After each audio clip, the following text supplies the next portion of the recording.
een ongelooflijke aanslag op de natuur, op de dieren en op de mensen. Dit moet stoppen.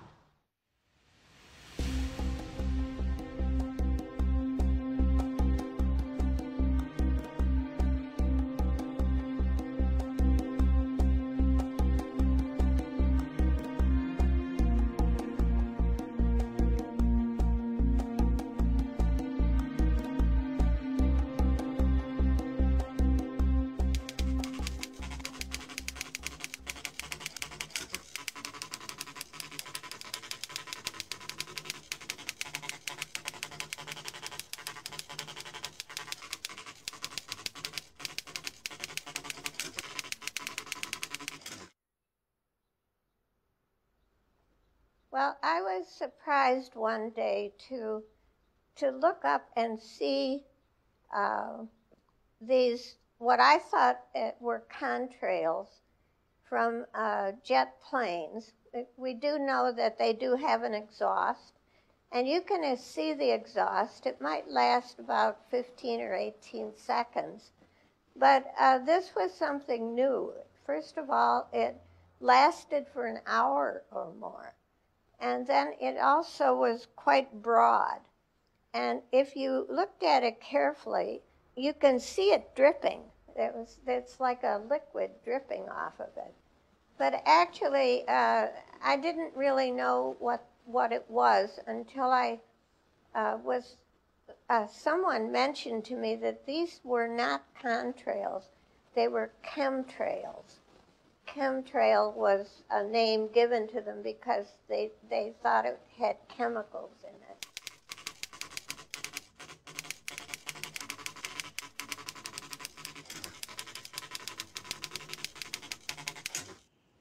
The trails that persist that I've seen over the last few years are very different to any trails that I've ever seen before, and I do not understand how they persist so long.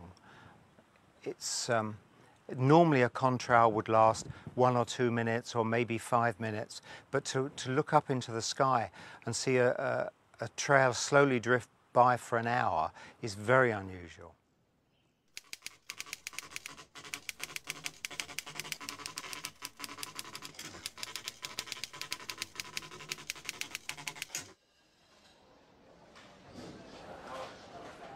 The thing which really aroused my suspicion most was when I was sat working at my computer quite late in the evening, as I often do.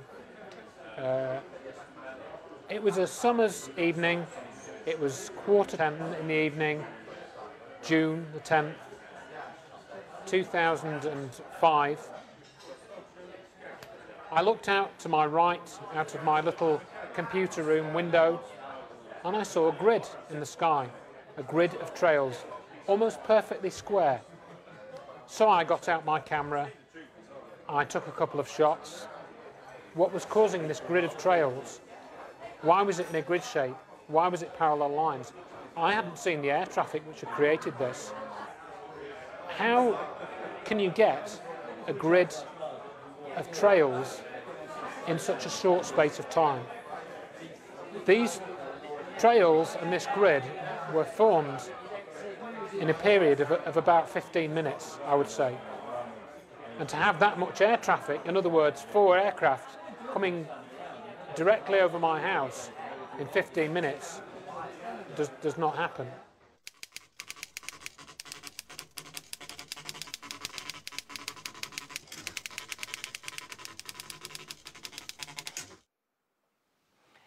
La première fois que j'ai vu des chemtrails, donc en France, c'était ici, dans l'Aveyron, au-dessus de la vallée du Lot, le 16 mai 2002. J'ai noté la date parce que vraiment, ça m'a paru très important, en fait. Ce que j'ai senti, c'était une augmentation immédiate de la température, en tout cas de l'effet de lourdeur.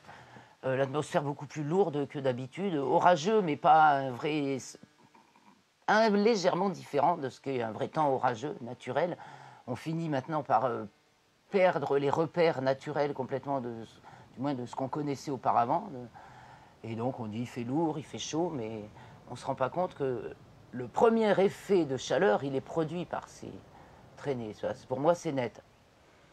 Là, on voit des traînées nuageuses, allongées, qui viennent d'être créées par des avions, évidemment, qui ont laissé des traînées il n'y a pas 10 minutes, hein, et qui donc maintenant se dispersent dans l'atmosphère, mais enfin restent marquées, et ça fait ces espèces de traînées nuageuses. En fait, ce sont des faux nuages, et on peut voir que ça crée un voile, hein, qui est de plus en plus fréquent et de plus en plus épais. Disons que on ne retrouve plus le bleu du ciel qu'on connaissait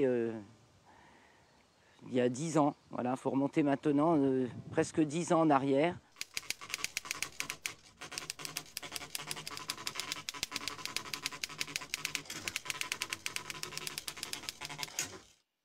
What I've noticed in the last 10 years is that something has changed up there, and the sunbathing opportunities, such as they are, have been reduced because we have this nuisance occurring quite often now of quite strange, obviously parallel to the aircraft condensation trails, but quite strange looking condensation trails which seem to spread out and become quite pervasive, so they cover a large area of sky, and if there are several of them at once, after a while they blot out the sun.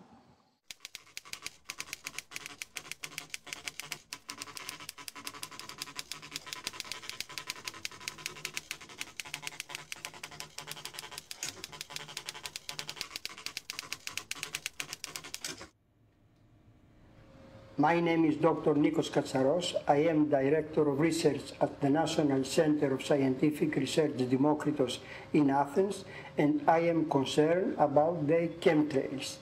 We have a large number of people that they have either taken photographs or taken videos, or they have witnessed that in the areas over the island of Aegina, over the city of Salonika, the city of Athens, Chania, Kalamata, Volos, and other places in Greece, many people, they have observed trails from airplanes that they stay on the sky for a long period of time, and by no means they are being the same as the ones that they call contrails. The main difference is that these kind of trails, they remain in the sky for a very long period of time, hours, or in some cases even for a whole day.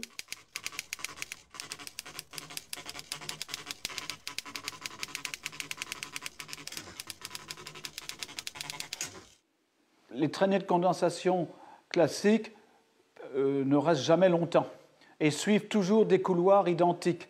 On a beaucoup les États-Unis, les vols américains qui nous survolent, les Antilles. Bon, c'est presque toujours les mêmes parcours qu'on a les vents d'ouest. Quand les vents viennent d'est, ils ne nous survolent pas en général. Et les traînées ne restent jamais bien longtemps. Parfois, il n'y a pas de traînées du tout.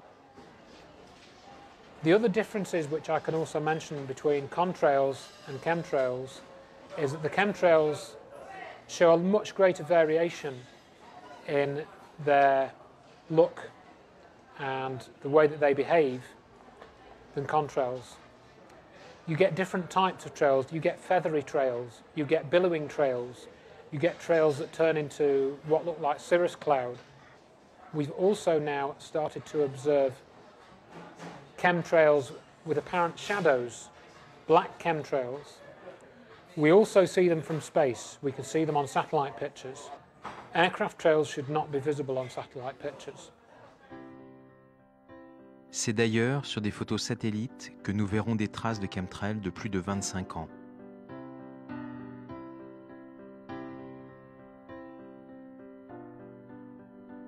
Where they start more or less the same, sometimes the airplane seems to shoot out 4 of them at once, so that they're quite thick. So it's a sort of band of 4 trails at once. And then they seem to get thicker, and then they seem to start to break out and become much more wide, fluffy, like sort of marshmallow or cotton wool. And then they hang around, and this is the point, they hang around then in that state without changing at all almost for anything up to an hour. Et quand l'épandage est massif, les halos solaires sont très puissants. Et quand il n'y a pas de traînée ou simplement des cirrus, les halos sont beaucoup plus faibles. Et parfois, il n'y en a pas. Les halos solaires peuvent s'expliquer par le phénomène d'irisation. Le prisme, comme on apprend en chimie, c'est des très fines gouttelettes de glace et tout. Quand c'est des cirrus tout court. Alors, quand il y a des produits d'épandage, on peut penser qu'il y a d'autres particules qui se mêlent aux cirrus, d'où cela favorise les halos.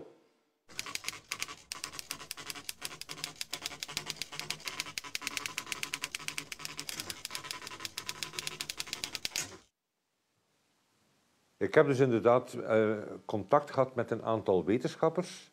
Meestal omdat die ook in de krant komen. Omdat in het interview er ook meestal een kadertje staat met een uitspraak van een professor. En als ik die professor dan contacteer, dan zegt hij, ja, maar dat is toch geen probleem, dat is gewoon condensatie. Dan zeg ik, ja, condensatie op 10 kilometer hoogte, maar die verdwijnt. Ik heb het over strepen die op 5 kilometer hoogte worden geproduceerd en die gans de dag blijven hangen. En dit kan echt niet wetenschappelijk verklaard worden. En dan haakt men af. Men heeft er geen aandacht voor. Men ziet het niet. Men ziet het niet, ja.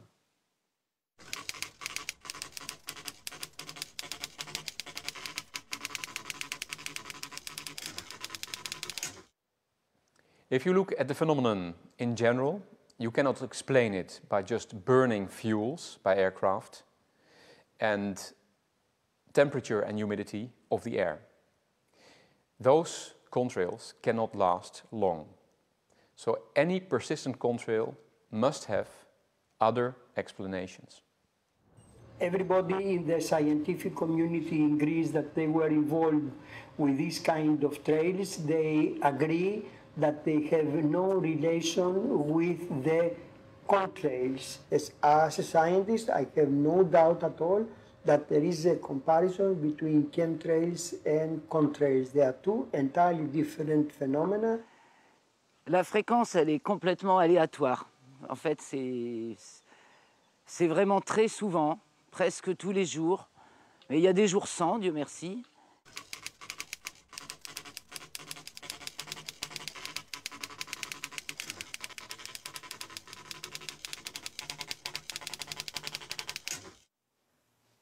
Almeno per quanto riguarda l'ultimo anno, le operazioni di aerosol sono diventate una costante.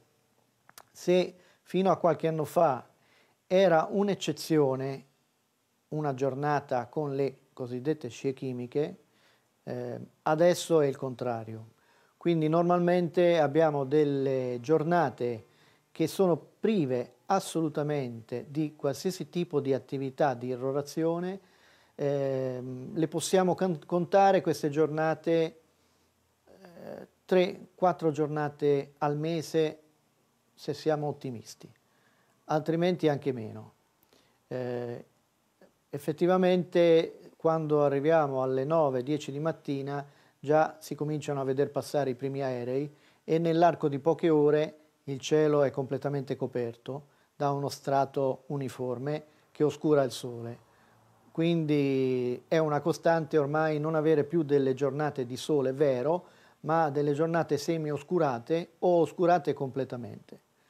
Tant'è che alcune volte all'1 del pomeriggio i lampioni della strada sono accesi. Questo indica che comunque la luminosità è tale da far accendere i lampioni delle strade automaticamente per via dell'oscurità. Yes, it's quite inconsistent. I find, for a start, on some days you don't see them at all. And it's not as though there's a particular weather, because I've been sort of observing this just as a lay person. I have no scientific training at all. but I'm just curious and I want to know what they are. So I've been observing them for the last few years, and so I tend to take note of the kind of weather situation on any particular day when they're appearing, and also when they're not appearing, because when they're not appearing is as interesting as when they are appearing. And it's not consistent from day to day and according to particular weather patterns. So I'm already doubtful that one can associate them with particular atmospheric conditions or winds blowing or contrast between temperature up above and earth temperature and all those things, because it's not consistent according to the weather on any particular day.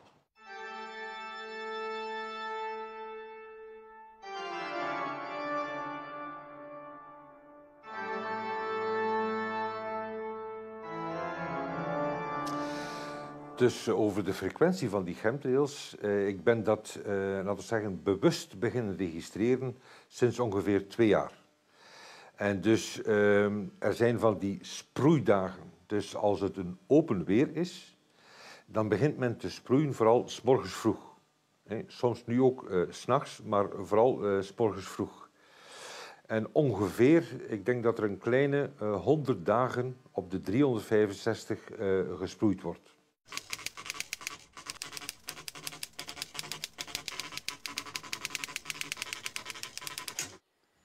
En revanche, ce qui a changé depuis 2 ans, ce qui a changé particulièrement, c'est l'amplitude et le fait qu'on a des passages et des repassages sur le même secteur aérien. On a des passages et des repassages d'appareils d'aéronefs volant entre 2000 et 6000 mètres.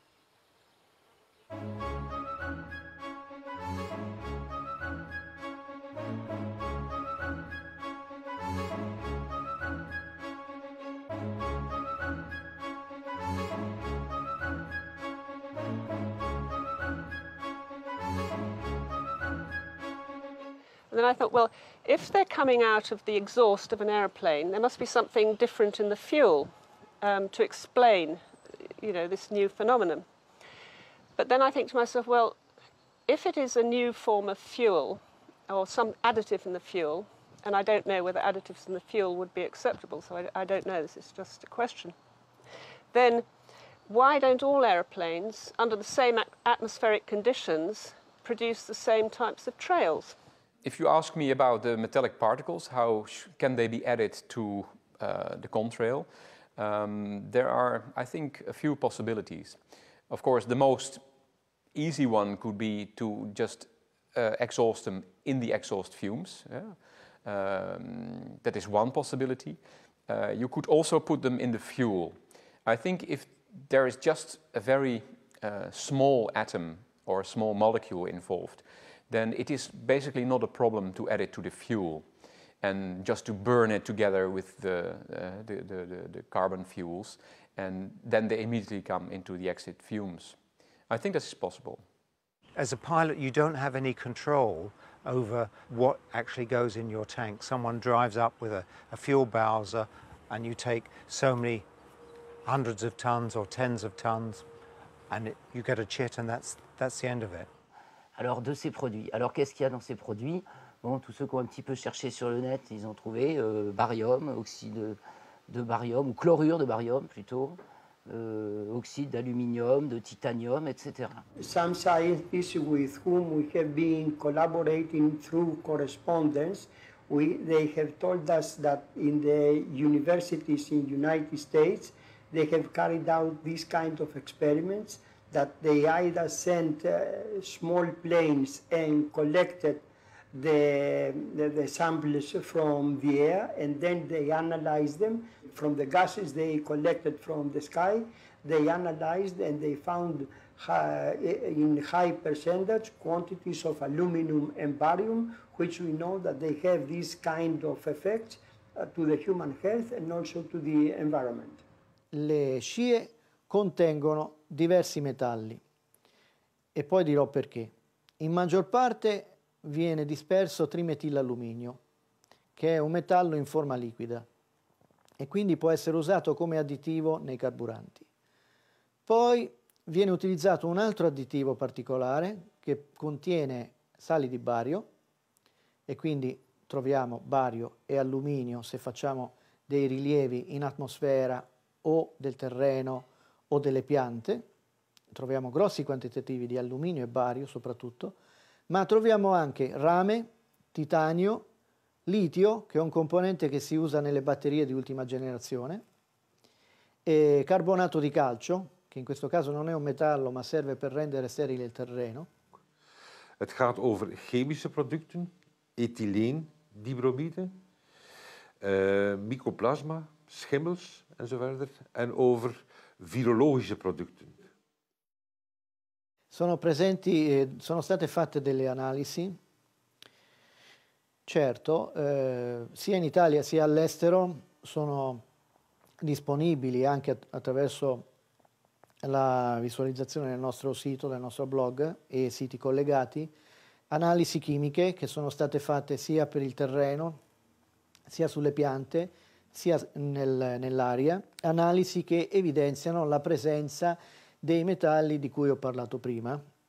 C'è per esempio anche un'analisi importante, uno studio importante che è stato eseguito nel 2003 per conto di privati e a spese di privati, ed è stato eseguito dal CNR, Centro Nazionale per le Ricerche Italiano, e questo studio evidenzia la presenza di titanato di bario, di alluminio, di rame e di ossido di titanio, oltre che carbonato di calcio. E in genere tutte queste analisi, che sono state fatte da privati e non da enti statali o comunque istituzioni preposte alla tutela dell'ambiente, questi studi concordano e evidenziano tutti la presenza dei classici metalli che vengono spesso definiti come quelli dispersi con le irrorazioni clandestine. Ici en France, les autorités, disons, on ne peut pas avoir encore d'analyse officielle, puisque par exemple Air Tarif, qui mesure la qualité de l'air à Paris, n'a pas jugé bon de mesurer les concentrations d'aluminium, de barium et autres produits qui sont probablement utilisés dans les épandages. Pour en avoir le cœur net, nous prélevons des échantillons de sol dans 3 parcs et jardins parisiens pour les faire analyser par un laboratoire spécialisé. Les résultats arrivent quelques jours plus tard. Il y a bien du barium et de l'aluminium dans les bacs à sable de Paris.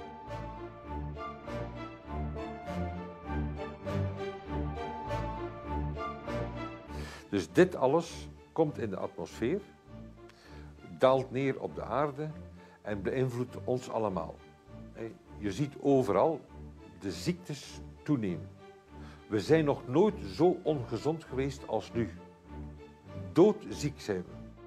Quite a number of people, after they have observed the chemtrails, they claim that they suffer from headaches, dizziness for days. Some of them, they had also problems with the skin, like other allergies, and some of them, they were feeling weak and tired for more than a week. Suite au premier épandage que j'ai constaté, donc le 16 mai 2002, la semaine d'après, dans les jours qu'on suivit, pratiquement tous les enfants des écoles du coin étaient malades. Donc des gastro et des problèmes pulmonaires au mois de juin, fin mai, début juin. Tout d'un coup, tous les enfants malades. Bon, il faut croire qu'on s'acclimate un petit peu. C'est vrai qu'il y a énormément de gastro, beaucoup plus qu'avant. On ne peut pas savoir si évidemment, c'est sans doute pas le seul facteur, hein, mais ça doit accentuer les terrains fragiles ou fragilisés par d'autres raisons, sur lesquelles je ne m'étendrai pas ici. On n'a pas les moyens, on va constater des courbes, hein, effectivement. Bon, c'est vrai que le plus flagrant, ça a été les écoles quasi fermées, hein, la semaine qui a suivi les premiers épandages ici. Alors, les conséquences sur la santé sont obligatoirement néfastes parce qu'il y a des chlorures, il y a des sulfates de barium, il y aurait des sels d'aluminium, il y aurait des sulfates de fer. Donc tout ça ne peut pas beaucoup cohabiter avec la nature. Donc on mange des aliments forcément souillés par ces sels. Et à long terme, il y aura un effet sur la santé, inévitable. Alors voilà, j'ai des taches jaunes et blanchâtres, un peu bizarres sur mes pieds de cornichon. Je suis un peu inquiet, je me demande si ça ne vient pas du ciel. Avec des histoires de sel, de barium ou... Et ça peut pas être des maladies Ah non, parce que ça marche, ça va toujours bien. Je pense pas que ce soit des maladies.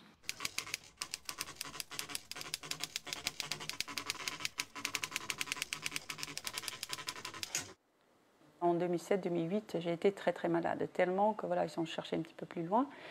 Et très vite, j'ai été diagnostiquée spondylarthrite ankylosante, donc à l'âge de 41 ans. Et le médecin que j'ai vu, il m'a dit c'est incurable.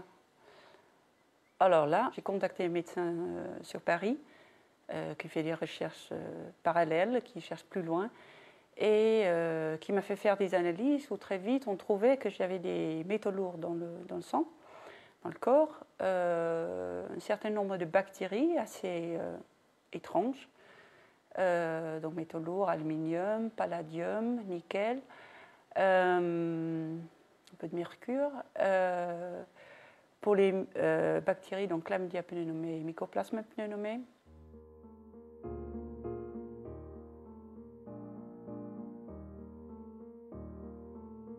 Un soir, je suis derrière l'ordinateur et j'aligne les trois mots métaux lourds, dioxyde de soufre et Chlamydia pneumoniae. Et donc, comme d'habitude, sur Google, il y a toute une liste de possibles recherches et je clique sur le premier, peut-être le deuxième, j'en sais plus. Et c'est du... là, je commence à lire l'article et... Alors là, je tombais de nu, il me parle que ces substances-là tombent du ciel. Et il parlait des chemtrails. Alors là, je n'avais jamais entendu parler de ce phénomène. Du coup, j'ai lu la description. Après, j'ai tapé donc, sur le mot chemtrails sur Google et je suis tombée sur plein de vidéos, photos qui montraient des tracés d'avions dans le ciel qui restent et qui persistent et qui seront chargés des substances comme le Chlamydia pneumoniae, comme le Mycoplasma pneumoniae, comme l'hydroxyde d'aluminium. Et alors là, à partir du 1er septembre, pendant 3 semaines, je n'ai pas dormi. C'était dans la possibilité que ce soit vrai. En fait, toutes mes références de vie, tous les décors de la vie tombaient.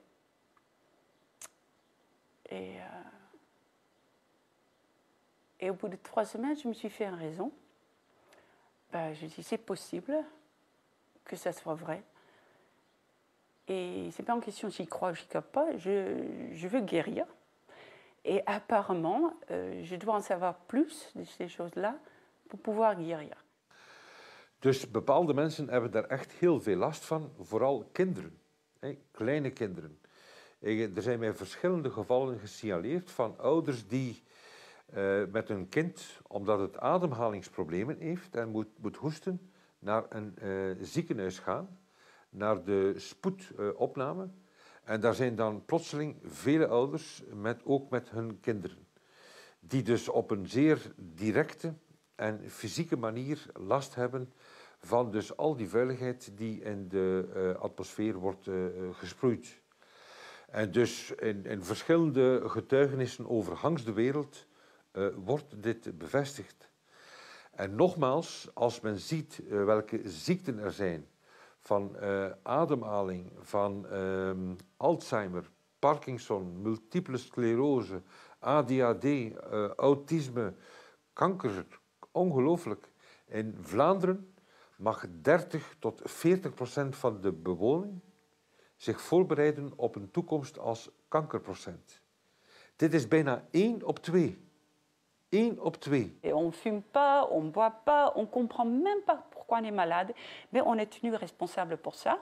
Et personne enquête vraiment, mais comment ça se fait que soudainement, il y a tant de gens malades? Comment ça se fait? Pourquoi?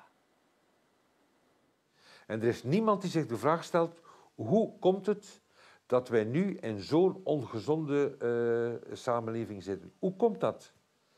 Wel, dat heeft natuurlijk te maken met de algemene chemicalisering van onze omgeving. Van wat er in ons voedsel is, van in de kledij, van wat er in onze drank komt. Maar vooral, en daar ben ik dus echt van overtuigd, iedere dag meer en meer van de chemische vuiligheid die men via de chemtrails doelbewust, opzettelijk, systematisch in onze atmosfeer brengt. En daar moeten we echt iets aan doen. Queste cose sono confermate anche da diversi studiosi all'estero, come anche Michael Castle, la tossicologa Hildegard Steininger, e sono sicuramente degli eventi collegabili a un morbo, a una patologia della pelle che è definito morbo di Morgellons, che è molto diffuso negli Stati Uniti e si sta diffondendo anche in Europa e conosciamo diversi casi in Italia.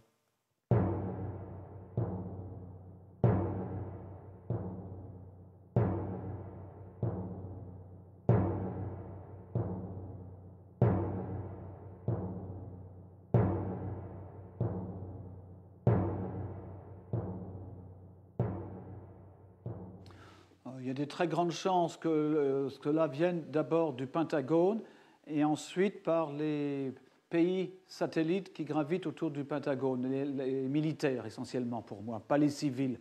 Alors par contre, il peut peut-être avoir certains avions civils affrétés par l'armée ou qui ont un arrangement avec l'armée qui pourraient emporter des composants chimiques dans le carburant, parce que ça ne nuit pas à la marche de l'avion, hein, c'est qu'un additif.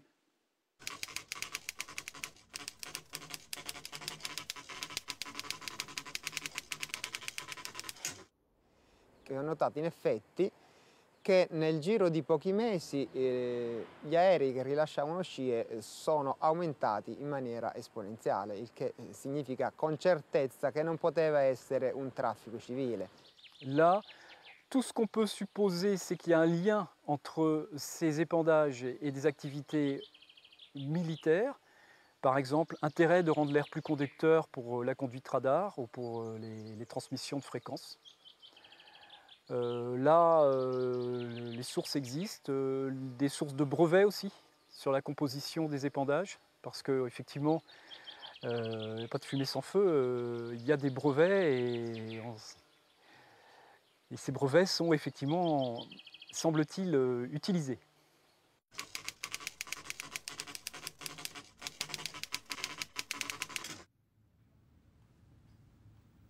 Voici quelque chose d'un grand intérêt. Un brevet déposé par, je vérifie le nom,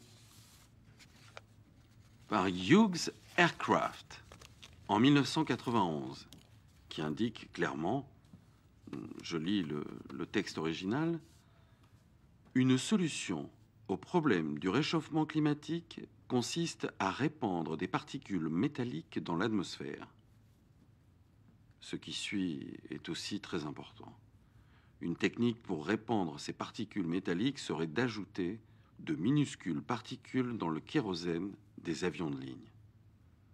Donc ça concerne aussi les avions commerciaux, pas seulement les avions militaires. Je continue.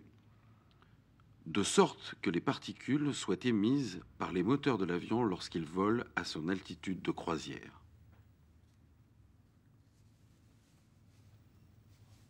Ce brevet est très important. Il est détenu par une société privée travaillant pour les militaires. C'est même l'un des principaux fournisseurs du Pentagone et de l'OTAN, mais aussi de la NASA. Et nous pouvons nous poser la question, pourquoi font-ils ça? Il y a une fois un jeune militaire qui venait de faire son engagement dans l'armée. On parlait de ça, comme ça. Et il me dit, mais ah oui, on appelle ça la guerre non conventionnelle. D'un ton tout naturel, à l'armée, c'est normal, ça s'appelle la guerre non conventionnelle. Les pilotes de ligne, eux, m'ont à tous affirmé, tous ceux que j'ai pu interroger, que depuis l'an 2000, ils sont obligés de voler au-dessus de 8000 mètres d'altitude pour tous les vols, même les petits vols. Les cours Rodez-Paris, hop, il faut décoller, grimper à 8000, y rester 10 minutes et redescendre. Donc, les traînées et convois qui sont émises par des avions qui naviguent nettement en dessous de 8000 mètres ne peuvent pas être des traînées produites par des avions de ligne, ceux qu'on peut répertorier si on va chercher dans les registres des aéroports. Non sono aerei di linea, sono in gran parte aerei militari. tant'è vero che gli aerei militari hanno delle quote assegnate che non superano mai i 6.000 metri e sono comprese sempre tra i 1.500 e i 6.000 metri. L'altitude entre 2000 et 4000 mètres dans l'espace aérien, c'est celle des couloirs militaires.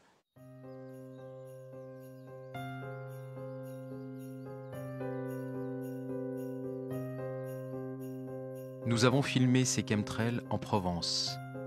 Difficile de croire qu'à cet endroit et à cette altitude, ce sont des avions de ligne qui sont responsables de ces traces rapprochées perdurant des heures. Et elles apparaissent de façon irrégulière dans le temps. Difficile de croire qu'à cet endroit et à cette altitude, ce sont des avions de ligne qui sont responsables de ces traces rapprochées perdurant des heures. Et elles apparaissent de façon irrégulière dans le temps.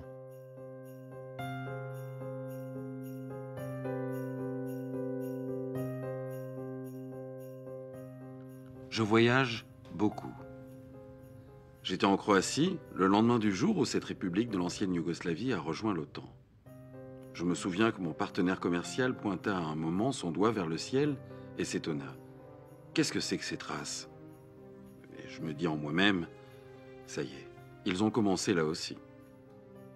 Soyons réalistes, aucun pays individuellement ne peut organiser un tel système sans qu'il y ait des fuites. C'est donc forcément une organisation supranationale. C'est la seule possibilité. Op basis van het feitenmateriaal wordt het met de dag duidelijker dat het militaire establishment de werkelijke verantwoordelijke zijn voor deze chemtrails. Zij hebben de vliegtuigen, zij hebben de middelen, zij hebben de organisatie en zij hebben ook de plannen daartoe. Dus dit is heel duidelijk aan het worden. So we tried to get information from the military, and they just denied it. They said was no such thing, it was our imagination. Si les militaires répandent, entre autres, du barium, ils doivent forcément l'acheter quelque part. Nous avons l'idée de visiter le site internet des marchés publics de la Défense nationale en France. Après quelques recherches, la chance nous sourit. Nous trouvons un appel d'offres de la Direction générale de l'armement pour 10 tonnes de sulfate de barium. À quoi peut bien leur servir une telle quantité? À la déverser dans l'atmosphère? Nous retournerons sur le site quelques semaines plus tard. L'annonce a disparu depuis notre visite. Bizarre. Les militaires ont-ils quelque chose à cacher? Et les chemtrails sont-ils un canular, comme le prétend l'US Air Force dans une brochure officielle?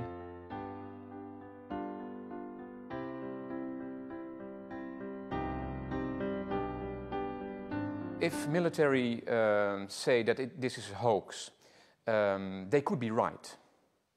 I don't think so. I think it is a real phenomenon, and I think we should discuss it. Of course, if I were involved in this experiment and I had the intention of not letting everybody in on the experiments, I would also say that this was a hoax. But I'm not convinced.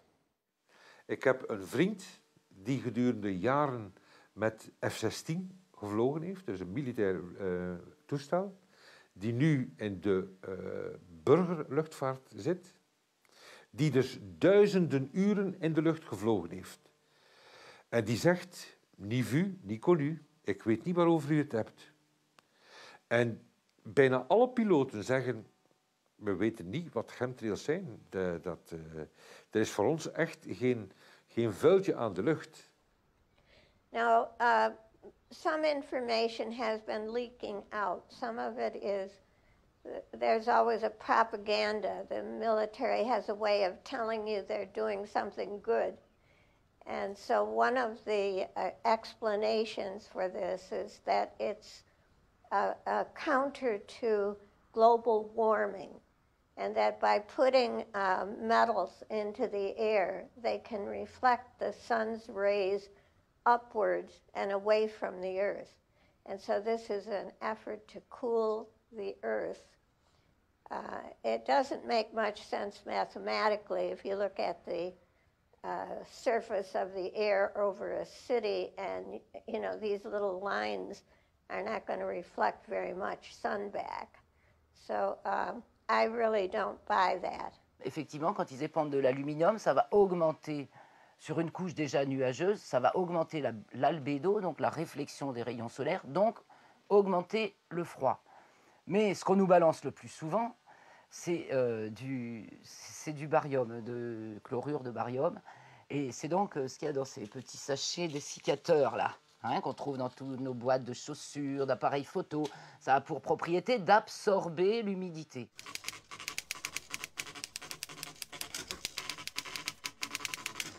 Toen ik al abnormaal veel beweging zag in die zin in de lucht boven de plaats waar ik woonde. Het heeft dan nog een paar jaar geduurd tegen dat ik daarop werd gewezen.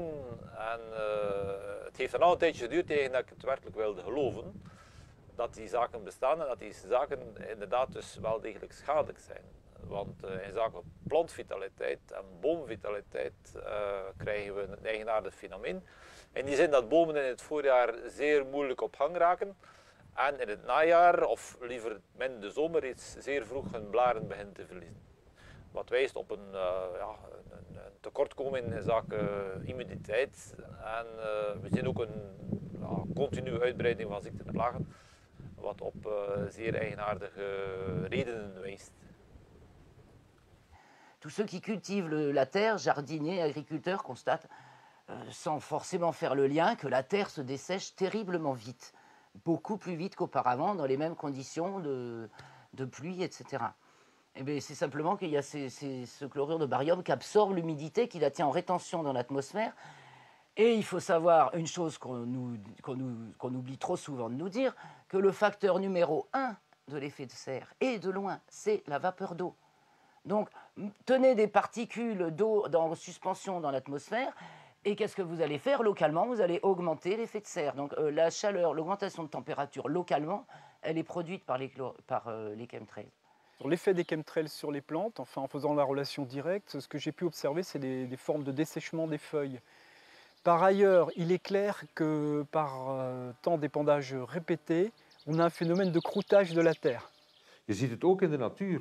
Bomen, sterke bomen, die beginnen te sterven. En men legt dat uit waarom. Rond een boom is ook een elektromagnetisch veld, die normaal gezien moet draaien met de zon mee. En ten gevolge van vooral de zware metalen en de straling die er opgestoken wordt, draait dat elektromagnetisch veld andersom, negatief, dus tegen de zon in. En dat heeft voor gevolg dat die bomen sterven.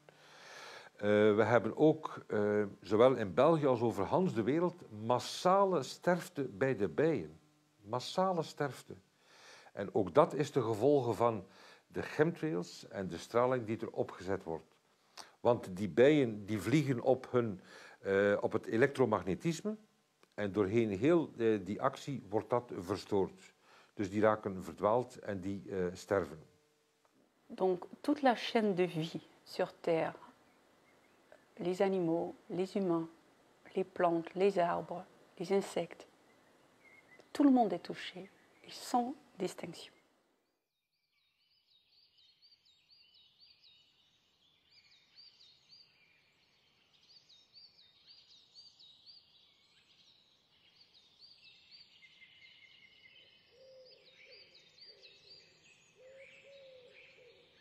Début août 2003, au moment de la fameuse canicule qui a tué tant de gens, et c'était le jour le plus chaud de cette canicule, on avait eu la bonne idée d'aller faire une excursion en famille au plomb du Cantal. Donc on était parti la veille, on avait campé à 1 heure ou 2 heures de marche sous le sommet, et là on a pu voir des épandages, mais incessants, dès le petit matin, hein, et la température a augmenté considérablement. Même à 9 heures du matin, en haut du plomb du Cantal, il faisait déjà une chaleur étonnante. Hein. Donc évidemment, quand on est redescendu dans la vallée, c'était pire que tout. Et donc, il y avait des quadrillages, ils sont passés sans relâche. Et les avions passaient sans relâche au-dessus de cette région un peu déserte qui sont les monts du Cantal quand même. Au tout départ de l'histoire, j'étais tout à fait accueillant à la théorie de l'épandage pour limiter l'effet de serre ou pour réverbérer le rayonnement solaire et nous accorder une température bienveillante. Mais quand j'ai constaté des épandages de nuit qui effectivement créent un ciel voilé, donc un effet de serre local, je me suis mis sérieusement à penser qu'il y avait quand même anguille sous roche par rapport à la théorie effet de serre. There's another more technical explanation that says it's being used for over-the-horizon radar. So these make pathways in the air so that the radar can follow it around a bend. And so they use it, they say, to protect airports and that sort of thing. I don't know. Perché vengono usati questi metalli? Perché le scie chimiche funzionano nell'ambito delle attività di HAARP.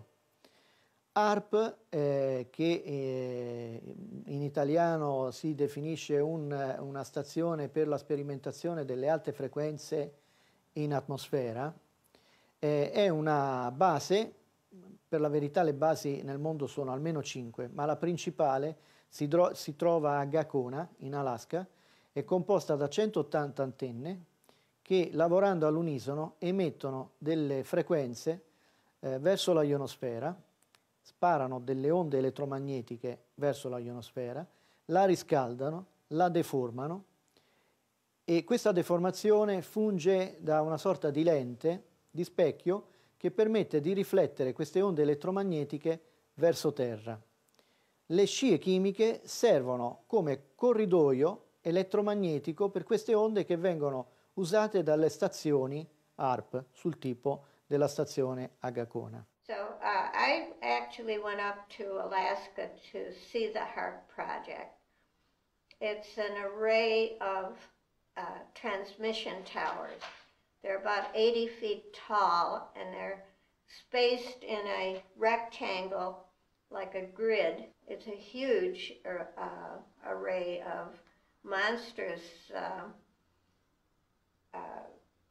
towers, projection towers. They are synchronized so that they can concentrate a beam of radio frequency to the ionosphere, and what comes back is ultra low frequency, which they're using to do deep earth tomography. So they're studying the interior of the whole planet. Much of their money goes to that. They can find all kinds of underground facilities, and they are mapping the inside of the earth. They also pass these rays right through people. It's a low frequency range, which is very often in the range of the human nervous system, which is very worrying. Infatti si è recentemente verificato che le frequenze che passano dai 3 ai 12 Hz possono influire sullo stato d'umore. Intanto possono interferire sulla fase REM, quindi sul sonno e sul sogno. Possono inibire il sogno o far sì che il sogno sia differente. Possono far sì che una persona possa diventare depressa, apatica, allegra, violenta. Dipende dalla frequenza che viene sparata e riflessa con le scie chimiche verso il terreno e quindi verso i cittadini. Cosa fondamentale che avranno notato in molti è che le irrorazioni si fanno molto pesanti, vengono attivate proprio sopra i centri abitati. Quindi io penso che l'obiettivo principale non sia tanto la modificazione climatica, che è una conseguenza delle attività di irrorazione, ma il controllo della popolazione attraverso sistemi diversi. C'est ce que nous confirme un militaire hors caméra. Tandis que nous filmons ces images à Paris, nous constatons qu'un avion vient juste de passer au-dessus de nous. La trace s'élargit déjà, mais elle ne commence nettement qu'au-dessus de la ville. Comment est-ce possible? Comment l'expliquer autrement que par une intention volontaire? Surtout que le lendemain, à Lyon, c'est pareil. La traînée ne flotte qu'au-dessus de la cité.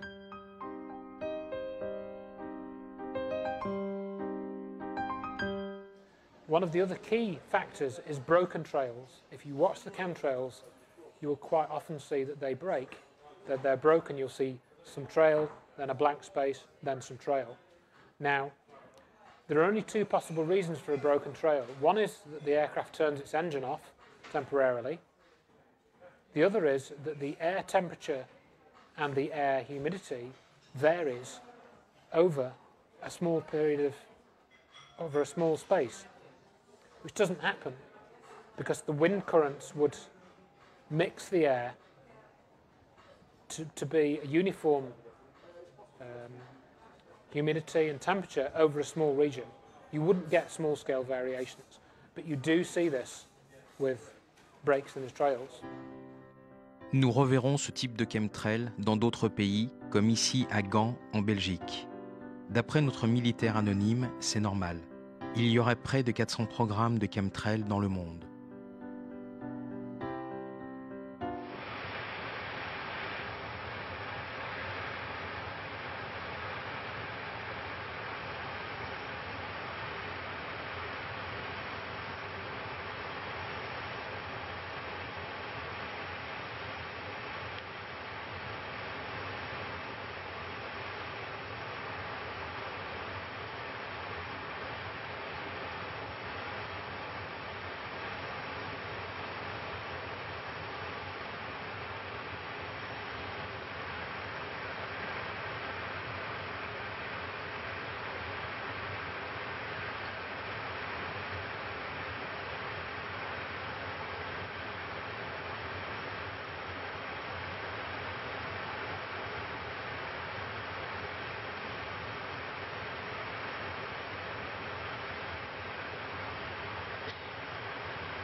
I'm not sure how widely dispersed in the globe are these chemtrails. I can say where I've seen them, and I've seen them over England, I've seen them over Geneva in Switzerland, I've seen them over Paris, and I've seen them all over in North America, Canada, and the United States. Aux États-Unis, il y a même un site internet qui vend des alertes quotidiennes aux chemtrails. Nous ne pouvons juger le sérieux de cette offre. I remember coming in on a plane over Paris one time, and I never saw so many crisscrossed lines, all broad, all dripping, and they were above the clouds. And it was kind of scary because when you got down to the ground, there were clouds in the way, so you didn't get the full effect of this screening.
Qual è la situazione in Italia?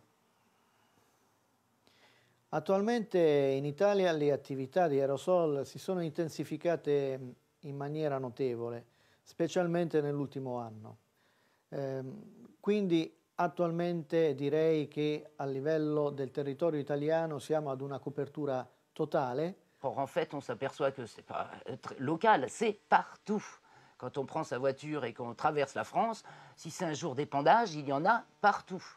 On peut les suivre, ils sillonnent le ciel de France et de partout où qu'on soit, on les voit. Le vent se chargeant aussi de faire dériver les traînées, mais on en voit, c'est hallucinant, on en voit partout, de ces avions qui épandent en même temps.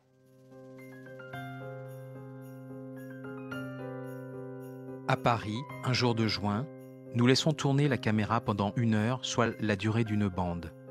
En accéléré, le résultat est édifiant. Le ciel est couvert de ces traces qui ne disparaissent pas et dérivent effectivement avec le vent.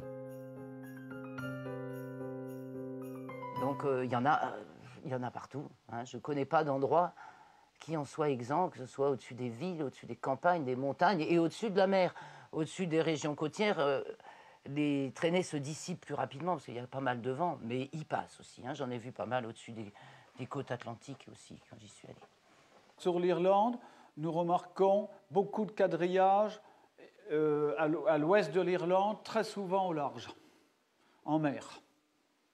Voilà, parce qu'il y a des épandages en mer aussi, bien entendu, pas que sur les terres. Alors, par un satellite météo sur Internet, nous avons pu aussi mettre en évidence des épandages synchrones entre la France et l'Espagne. Donc il y aurait un degré de coordination important dans ces opérations. Allora, il progetto Chemtrails parte con l'idea di diffondere queste attività di aerosol in tutto il mondo. Quindi se il fenomeno ha avuto origine, almeno apparentemente, da quello che si ha da alcune testimonianze, in Canada e negli Stati Uniti, purtroppo abbiamo notato che a mano il fenomeno si è diffuso in Europa, poi per quanto riguarda i paesi occidentali, poi è andato ad espandersi nell'Europa orientale, nei cosiddetti paesi dell'est, comunque adesso è un fenomeno diffusissimo in tutti gli stati della NATO e abbiamo notato che purtroppo è un fenomeno presente anche in molti stati africani, dove tra l'altro ci sono temperature che non possono in alcun modo spiegare il fenomeno della condensazione, eppure molti paesi africani sono devastati da queste attività di aerosol. Ainsi, nous enverrons à plusieurs reprises à Casablanca, au Maroc.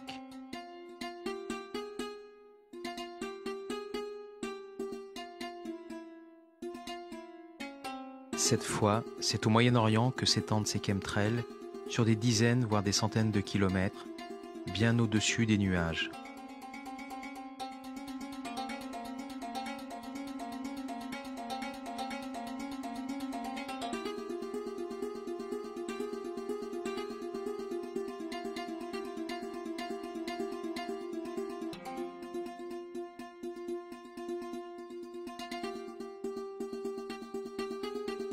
Nous pourrions presque les toucher.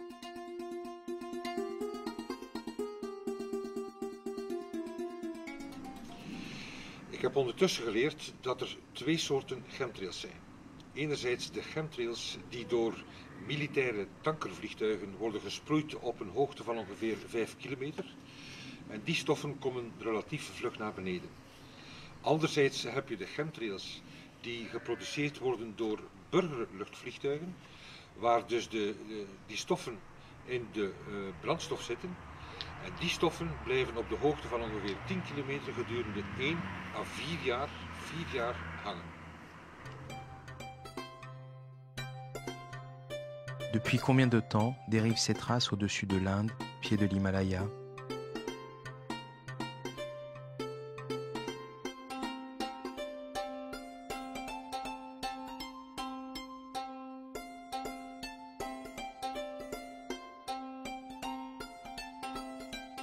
Moi, je ne sais pas si c'est vrai ou faux, mais enfin, j'ai trouvé un article du journal sur Internet qui parle que les militaires indiens ont fait descendre un avion, ont fait atterrir un avion qui justement épandait des chemtrails. Et donc à l'atterrissage, ils ont vu que c'était un avion russe avec un pilote américain. Bon, les sources, je n'ai jamais pu vérifier si c'est vrai ou faux. Et la même chose apparemment est arrivée en Nigeria, en Afrique. Pareil, je n'ai pas suffisamment de matière pour savoir si c'est vrai ou faux.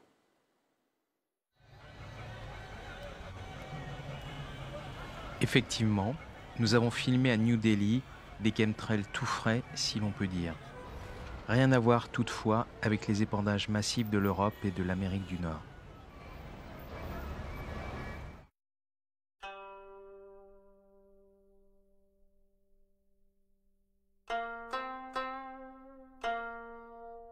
C'est pareil en Chine, où nous n'en avons pas vu, sauf à Canton. Cette trace restera une journée entière au même endroit. Qui l'a provoquée ?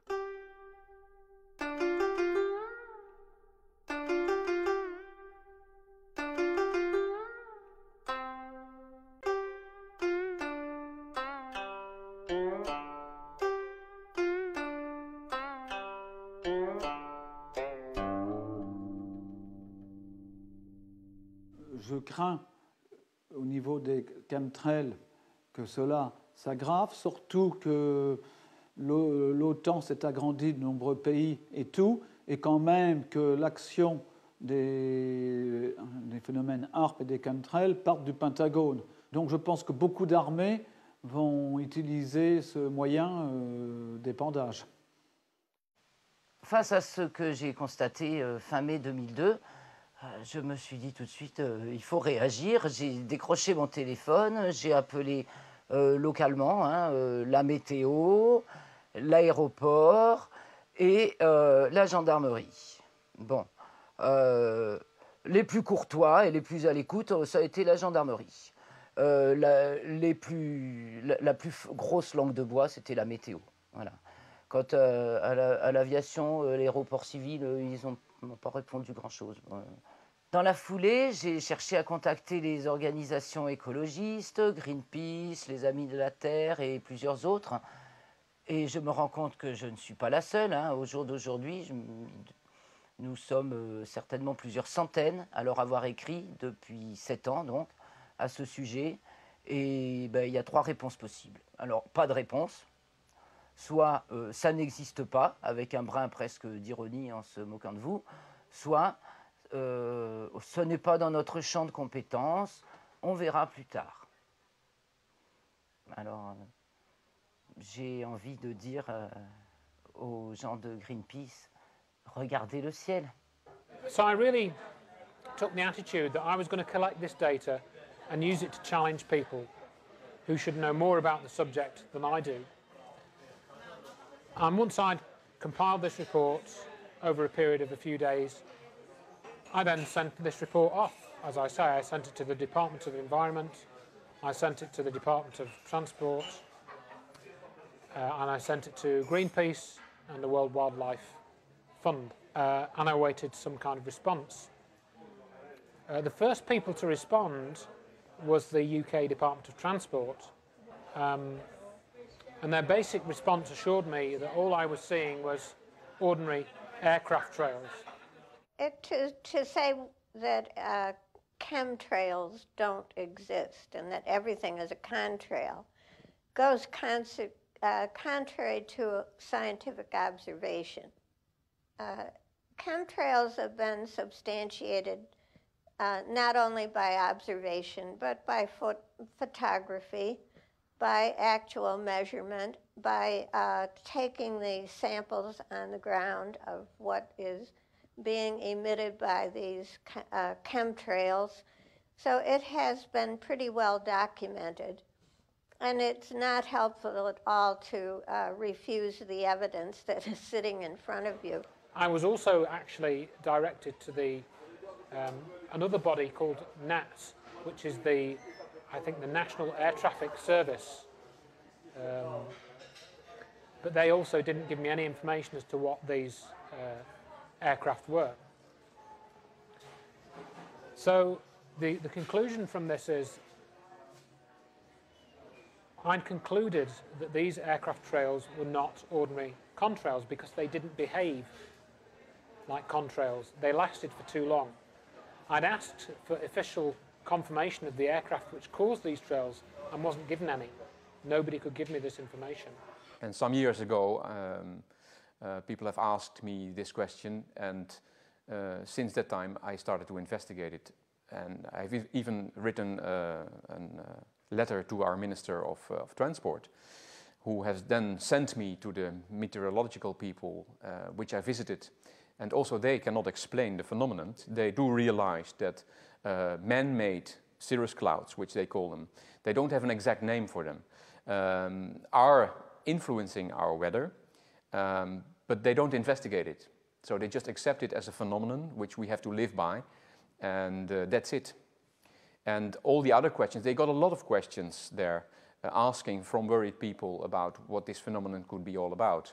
And they all say, well, it's nothing to worry about, which is not convincing for me, and it's absolutely not taking away my worries about what is going on.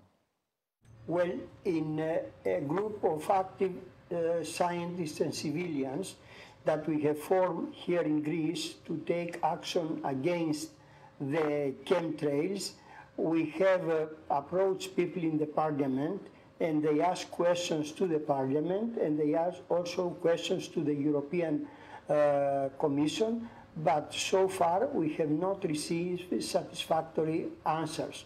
The Ministry of the Environment mentioned that this is only ordinary effects. The Ministry of Agriculture, they responded that this is kind of trying to produce rains by seeding into the clouds. The Ministry of Defense says that we are not aware of this kind of effects. So no satisfactory answer has been given, although it is a fact from those people that they have witnessed and see the chemtrails, that the chemtrails, they exist with an unknown effect to the environment up now and an unknown effect to the health of people. Fin da subito devo dire che quando abbiamo aperto il blog non conoscevamo in quale inferno dantesco ci eravamo infilati. Perciò i commenti, per esempio, non erano moderati sul blog e abbiamo cominciato a ricevere una serie di insulti e di minacce di vario livello e vario spessore da parte di anonimi, ovviamente, che ci consigliavano in modi diversi di lasciar perdere. Mano a mano che è passato il tempo, queste minacce sono diventate più organizzate. C'erano persone che sembravano particolarmente interessate e attivate quasi 24 ore su 24 solo per costantemente tenerci sotto pressione attraverso insulti, minacce e altre cose di questo genere. En tant que citoyen, il est très difficile de combattre ce phénomène. E anche in ambito della vita reale abbiamo subito dei danni, soprattutto alle vetture, che sono state danneggiate più volte, e sicuramente perché poi abbiamo avuto la conferma, non solo per quanto riguarda noi, ma anche per quanto riguarda altri attivisti, che alcune persone, alcuni attivisti vengono, come si può dire, vengono pedinati, controllati da persone di zona, che quindi conoscono i vari nostri spostamenti. Tant'è vero che ultimamente abbiamo avuto anche la conferma definitiva che queste persone che sono attive nell'ambito della disinformazione hanno accesso, per esempio, all'anagrafe tributaria e quindi sono in grado di sapere tutte le attività fiscali che ognuno di noi può avere o può aver avuto. Quindi sappiamo che in questo ambito c'è una disinformazione che viene sicuramente finanziata da organi governativi, finanziata e organizzata e tutelata. Non, pour l'instant, je n'ai pas eu de pression pour l'instant, non. Mais plutôt des manques de réponse. De politiek Ik heb een brief gestuurd naar alle parlementairen om dit aan te klagen. Ik heb geen enkele reactie gehad. Dus dit is heel merkwaardig. Ik ben zelf 30 jaar in de politiek geweest. Ik sta nu aan de andere kant. Ik probeer de aandacht van de politiek te vatten. En ik slaag daar niet in. Nous avons suivi avec beaucoup d'intérêt, bien sûr, la question du député hollandais Eric Meger du Parlement européen à la Commission européenne à propos des chemtrails. C'est la première fois qu'une personnalité politique à l'échelon européen interpelle ouvertement sur cette question des chemtrails. C'était donc le 10 mai 2007. Voici un extrait de sa question écrite.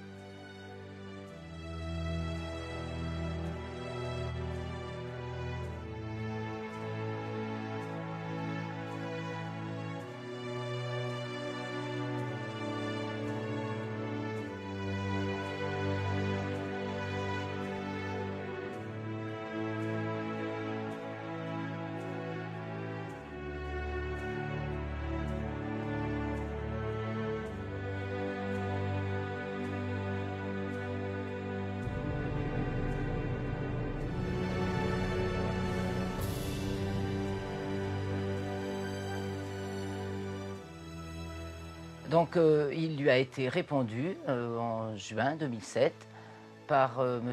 Stavros Dimas, qui est commissaire européen à l'environnement. Donc je vous lis la conclusion de cette réponse. Aucune des substances auxquelles il est fait allusion n'est dangereuse en soi, mais certains effets sur l'environnement et la santé publique ne peuvent être écartés si des relâchements à grande échelle se produisaient. Comme indiqué ci-dessus, la Commission n'a connaissance d'aucune preuve suggérant qu'il y a des raisons d'agir. Voici donc un commissaire européen qui nous dit qu'il y a peut-être bien quand même des risques pour la santé et l'environnement en cas de relâchement à grande échelle, comme ils disent, mais qui ne voit aucune raison d'agir.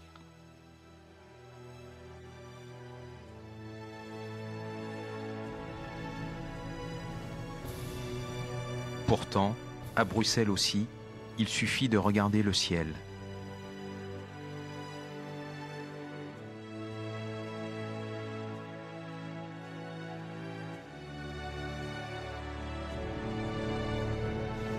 Stavros Dimas recevra même une récompense de commissaire européen de l'année 2008.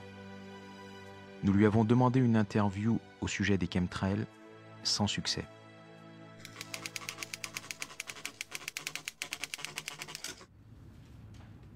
Est-ce que vous connaissez les chemtrails? Écoutez, oui, c'est toujours les questions. C'est encore si vous me posez une question scientifique à laquelle je ne peux pas répondre. Il y a un débat des scientifiques, il faut continuer à suivre ce débat. Et quand la communauté scientifique aura trouvé la réponse, ils se seront mis d'accord, on pourra en tant que politique se l'approprier. C'est complètement idiot qu'en tant que maintenant responsable politique, je prenne parti pour des scientifiques contre les autres. C'est pas dans mes capacités. Dus ik heb al heel wat initiatieven genomen gedurende 2 jaar. Dus tientallen klachten bij de politie.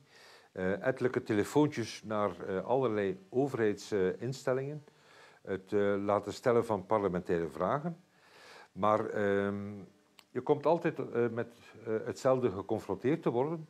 Ten eerste, er is geen probleem. Ten tweede, er wordt geen wetenschappelijk onderzoek gedaan. Ten derde zijn er dan natuurlijk ook geen wetenschappelijke resultaten. Dus ten vierde, er is geen probleem. Dus het is deze vicieuze cirkel die ik wou doorbreken. En midden augustus was het mij te veel. Dan heb ik gezegd, wij moeten iets doen. Ten eerste op het vlak van de chemtrails heb ik dus klacht neergelegd bij de onderzoeksrechter met burgerlijke partijstelling. Dus ik heb €250 betaald. En nu is men verplicht om dit fenomeen te onderzoeken.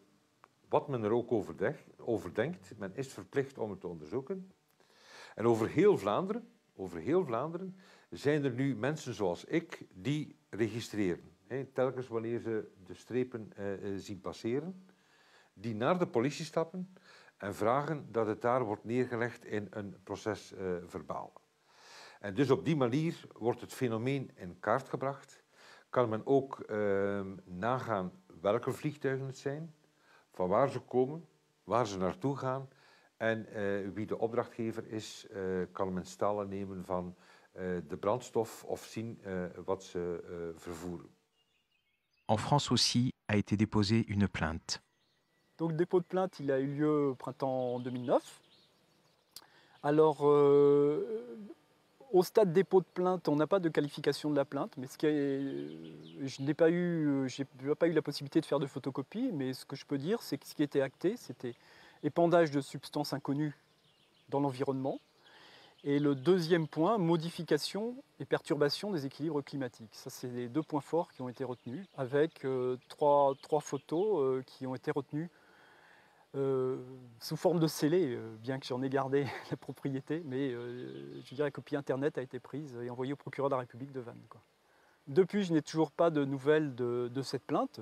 Cette plainte était à mes yeux, et on en a reparlé depuis, surtout un acte symbolique fort qui était dans le sens d'interpeller les pouvoirs publics, de voir s'ils se portaient bien garant des équilibres climatiques, puisque nous avons quand même une constitution qui parle de l'environnement, donc on était un petit peu aux aguets là-dessus. Bon, là, on n'a pas encore de manifestation forte dans ce sens-là, mais nous attendons. Oui, il y a de nombreux gens qui ont déjà essayé de porter plainte dans les gendarmeries, enfin de demander des enquêtes en Belgique, en France, sûrement ailleurs. Pour l'instant, côté officiel, on a très peu de réactions.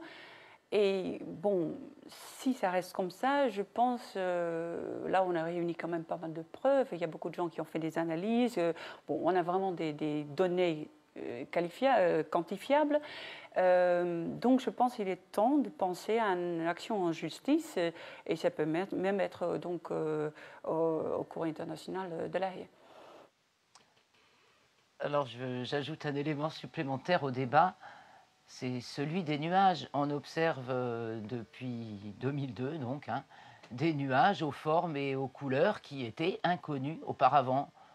Exemple, le cirrus fibriatus, etc. Des cirrus qui, d'ailleurs, se trouvent en dessous des cumulus, ce qui est un paradoxe.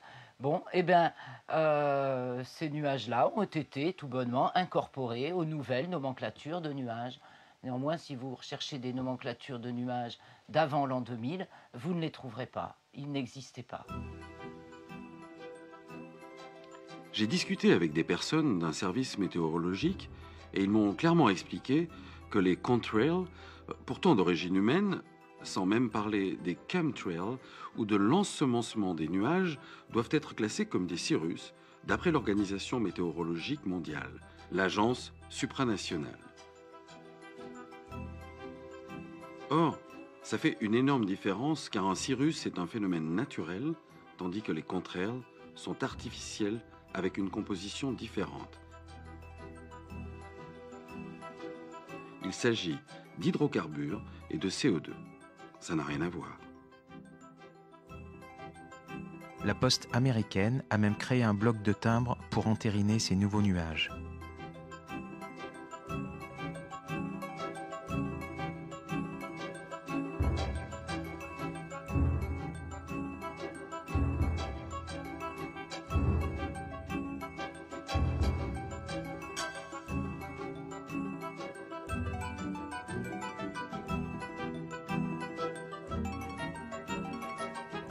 Ce qui est inquiétant là-dedans, c'est que ça devient normal. Les enfants qui ont moins de 10 ans, ils n'ont jamais vu autre chose qu'un ciel chargé de traînées chimiques. Donc ça leur paraît, le ciel leur paraît normal, c'est normal. Pour les adultes aussi, puisque les Danois, par exemple, choisissent une photo avec des chemtrails pour illustrer un plan de Copenhague. Nous en avons même vu dans des épisodes de la version colorisée de Zorro. If we are modifying the weather by any artificial means, then I think if we are doing that, we don't know about it. Also, my colleagues don't know about it. And if we are doing that, the outcome of this experiment, this geoengineering experiment, is absolutely uncertain. We don't know, basically, then what we are doing. And that worries me. However, the question remains, why this secrecy? Why they do not open up the problem to the whole of the scientific society? Why they don't say exactly what the experiments they do, for what purpose, in order everybody in the world they can serve for the benefit of the humankind? En fait, la réponse est assez simple. C'est une violation de presque toutes les lois internationales sur la souveraineté, car chaque pays possède la souveraineté sur son espace aérien.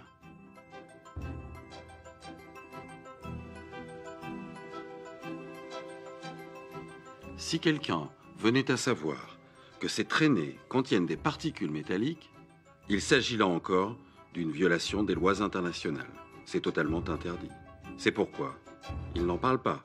I think the secrecy of the military is something that is just in many ways destroying the civilian economy because they are allowed to do things and then declare them secret for national security. Well, my security depends on air, water, and land and food. And so if they are doing something in my air, I have every right to know about it because my security is essential to national security. And so this secret wall between what the military does and what the people are allowed to know is wrong. Absolument, il y a dans les commissions respectives, effectivement, le problème des militaires et que, en fait, les politiques militaires sont une partie du problème de la dégradation climatique, c'est évident. Et maintenant, c'est dans tout le raisonnement sur justement la démilitarisation, le désarmement. Je crois que la dimension climatique est une nouvelle dimension qu'il faut introduire dans l'argumentation sur le désarmement. Oui, mais au sommet de Copenhague, il n'est question que de CO2, pas de la dégradation climatique par les militaires. Selon un délégué avec lequel nous avons discuté, plusieurs pays auraient menacé autrefois de boycotter les sommets de Rio ou de Kyoto si la question militaire était abordée. Il y a toujours une tentative des États de ne pas vouloir questionner les militaires. La transparence, c'est quelque chose de très compliqué pour les gouvernements. C'est pour ça qu'on essaye de ne pas parler du militaire, mais ça, c'est quelque chose qu'on doit attaquer, qu'on doit refuser. I think that wall of secrecy has to stop. And I think environmental investigations have to include the military. The military has to be responsible in the court of law for whatever they do. Oui, mais le premier obstacle, c'est que les gens n'ont jamais entendu parler des chemtrails. Et que même face aux évidences, ils ne veulent pas y croire. Parce que ça heurte toutes leurs croyances, ça bouscule toutes leurs références dans leur vie. Et ils seront obligés de tout remettre en question, et ça, la plupart des gens ne peuvent pas. La prima reazione della gente, delle persone, quando parlo loro del fenomeno delle scie chimiche è l'incredulità. Anche se vedono queste scie nel cielo, spesso non vogliono pensare che esista qualcosa di così malefico e per lo più, se vogliono approfondire la questione, cercano su internet e sono contenti solo quando trovano un sito che nega l'esistenza delle scie chimiche. In realtà basterebbe guardare il cielo e osservare che certe volte passa da azzurro a bianco nel giro di 2 ore perché passano decine e decine di aerei che lasciano scie persistenti, che si espandono e che coprono vaste zone del cielo, trasformando il cielo da azzurro in bianco, mentre nei siti che negano l'esistenza delle scie chimiche. If I talk to colleagues about this, they don't recognize the problem. They see a contrail and they see an aircraft. So they put 1 and 2 together and they say, well, it's normal. I think they have forgotten how the skies looked like a few years ago. And then they have the answer that they say, well, there is more aircraft traffic going about. But that doesn't change the principle. If you have one aircraft doing a contrail, it should disappear. And if you have one aircraft doing the spraying, you have one big persistent contrail. It doesn't matter if there are 10 or 100 aircraft, the phenomenon should be the same. So just the increase in air traffic is no explanation for this phenomenon. So most of the colleagues don't recognize the phenomenon and they don't see it as a problem. And that also worries me. Quand on parle des chemtrails, souvent les gens me sortent « Ah, c'est la théorie du complot ». Et je dis non, moi je ne parle pas du théorie du complot. Moi je parle d'un scandale, un immense scandale. Et il faut que ça s'arrête. You know, what we see, what we hear, and what many people see and many people hear is a much more solid basis for belief than what somebody claims. So I don't buy the secrecy and I don't buy the lies. Il faut vraiment que les gens se réveillent. Il y a urgence. And so I don't know what we can do to wake people up to this pattern, because I think it is generally destructive of civil society. And somehow people need to tell the difference between contrails and chemtrails. They need to look at the sky. They need to see when it's normal and when it isn't normal. All you need to do is go out and look at the trails for yourself. Just spend some time watching the sky and you'll see the trails yourself. You can tell the difference, and I think anybody who's a serious sky watcher can tell the difference. You can take photographs, you can check on the internet, you can see pictures of it on the internet, and you can see discussions of what it might be about. But until people become vocal and start asking questions in a serious way, the military can do what they want, and we have no way to say yes or no to it. It's just happening in our world. Daar ben ik dus 100% zeker van, en daar geloof ik in, dat de waarheid uiteindelijk zal zegevieren. Hoe erg men het nu ook probeert tegen te houden of te vertragen, de waarheid zal zegevieren. En ik ben daar met inzet van al mijn tijd en energie en autoriteit toe bereid om me daar als een pitbull terrier voor in te zetten en ervoor te zorgen dat die waarheid boven water komt en dat dat wordt beëindigd. Perché lo fate? Beh, questa è una domanda fondamentale alla quale bisogna rispondere in maniera chiara. Innanzitutto noi non abbiamo nessun interesse economico per quanto riguarda questa attività di ricerca e di divulgazione di certe informazioni scomode per l'establishment.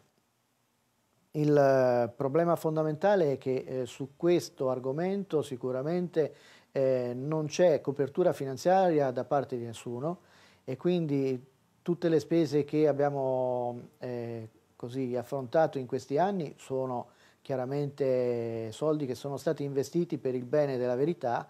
Noi certamente abbiamo a cuore fin dall'infanzia i temi ambientali e quindi quando abbiamo visto che il nostro ambiente, il clima, la salute erano chiaramente minacciate da attività di questo genere, non ci siamo potuti esimere dall'attivarci in maniera seria per poter contrastare al meglio quello che viene fatto tutti i giorni alle spalle dei cittadini inermi e inconsapevoli. En ik doe dat uiteindelijk. De voornaamste reden waarom ik dit doe is dat het mijn bijdrage is om de kosmos te redden. En ik doe dit omdat ik een optimist ben en omdat ik heel veel vertrouwen heb en dat ik een hele grote liefde heb voor de mensheid, voor de wereld, voor het leven en voor God. Se lotto contro le scie chimiche e denuncio questo fenomeno è ovviamente perché desidero costruire un mondo migliore per me, per i miei figli e per tutta l'umanità. Je le fais pour moi-même, pour tant de gens qui sont injustement malades, pour mes enfants, pour ma famille, mes amis, pour tout le monde. Et j'adore le ciel bleu. Et je me bats donc, pas contre les chemtrails, mais je me bats pour le ciel bleu.